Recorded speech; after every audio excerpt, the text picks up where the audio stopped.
Hello, this is Jeremy, and in today's video I'm going to talk about using Bayes' theorem, and I'm going to actually go through using a tree diagram instead of the formula directly because I find this is much simpler, much more straightforward, and it gives you an easy pattern to remember how to solve these.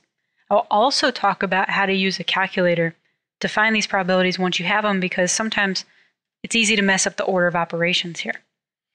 Okay, so the way I think about Bayes' theorem is backwards conditional probability. In other words, normally you'd expect something like the probability of the second step given the first step, right? That makes sense because the first step happens first and now what's probably the second. But with Bayes, usually we're looking at what's the probability of this particular first step given that this something else was the second step. So it's kind of strange, and that's what makes it different, and that's why we have a whole different setup for it.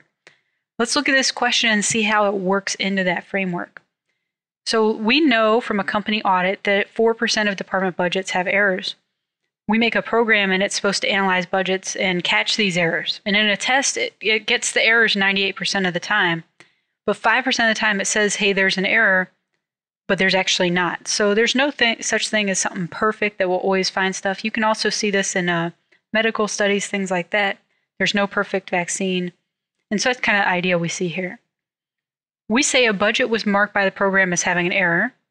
What's the probability it actually does have an error? A lot of people might want to jump and say 98%, but remember that's when there is an error and that's probably what will identify it, but there might not have been an error. So this is backwards because we know the end result.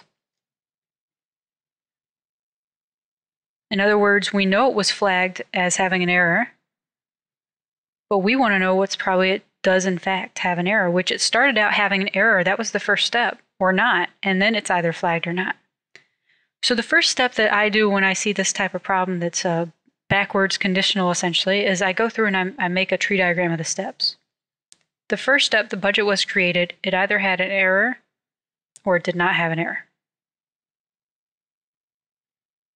Okay, now after this, it went through the machine, right? Through the software, and it was either flagged or was not flagged. In other words, I'm calling flag when something says, hey, there's an error here. So it's flagged or not flagged. And now what I'm going to do is fill out the probabilities on here. So the probability of an error, we're going to base it off of the audit and say, well, 4% have an error. So there's a strong chance it doesn't have an error. So that's 0.96. Okay, if it has an error, so now these are conditional. If it has an error, it's supposed to be flagged 98% of the time because it says programs developed to analyze budgets. It identifies error 98% of the time when there are errors. So this would be 0.98. So in other words, this is small. The fact they'll miss an error if there is one is only 2% chance. Okay, if there's no error, it might still get flagged. It said 5% of those without errors were flagged. And so there's a strong chance it will correctly not flag it. So what Bayes' theorem tells me to do is say, it's kind of similar to the idea of probability in general, of take the big picture on the bottom of the fraction and the small picture on the top. It says, well, how do you get from an error to a flag? Well, to go from an error to a flag would be 0.04. So I kind of look on the tree diagram. This is a very informal way of thinking about it. 0.04 times 0.98. And then it says, well, you know you ended up flagged. What are all the ways you could have gotten there? Well, I could have had an error and be flagged just like I did. So 0.04 times 0.98, essentially an and probability. Or what could have happened? I could have had no error and then gotten flagged. So 0.96 times 0.05. Okay. Well, now I got to calculate this out. And so I'm going to use the calculator for this. So we got 0.04 times 0.98 divided by 0.04 times 0.98